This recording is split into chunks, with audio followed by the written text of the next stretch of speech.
86,400 second کا تحفہ۔ وقت کی قدر کی کہانی۔ ایک دن ایک عقل مند استاد نے کلاس میں داخل ہو کر بچوں سے پوچھا، اگر کوئی آپ کو روزانہ 46,400 روپے دے اور کہے کہ یہ رات 12 بجے ختم ہو جائیں گے تو آپ کیا کریں گے؟ بچوں نے زور سے کہا، ہم سارے پیسے خرچ کر لیں گے، ضائع نہیں ہونے دیں گے۔ استاد مسکرایا اور کہا، بالکل ایسے ہی زندگی آپ کو ہر دن 46,400 سیکنڈز کا تحفہ دیتی ہے۔ اگر آپ نے انہیں ضائع کر دیا تو وہ دوبارہ نہیں آئیں گے۔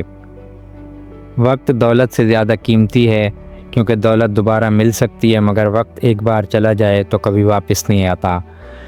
زندگی بدلنے والا لمحہ۔ کلاس میں بیٹھا ایک لڑکا ارحم یہ بات سن کر سوچ میں پڑ گیا۔ وہ روز گھنٹوں گیمز کھیلتا، موبائل پر ویڈیوز دیکھتا اور ہر کام کل پر ٹال دیتا، لیکن استاد کی 46,400 سیکنڈز والی بات نے اس کے دل کو ہلا دیا۔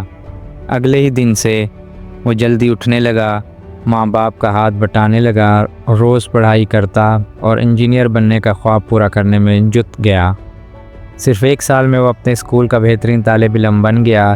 جب کسی نے اس سے کامیابی کا راز پوچھا تو اس نے مسکرا کر کہا، میں نے وقت کو سنبھالنا سیکھ لیا ہے۔ جو وقت کو ضائع کرتا ہے وقت اسے ضائع کر دیتا ہے۔ اس کہانی سے ہمیں اخلاقی سبق یہ ملتا ہے کہ وقت سب سے زیادہ قیمتی دولت ہے۔ جو شخص وقت کی قدر کرتا ہے، کامیابی اس کے قدم چومتی ہے۔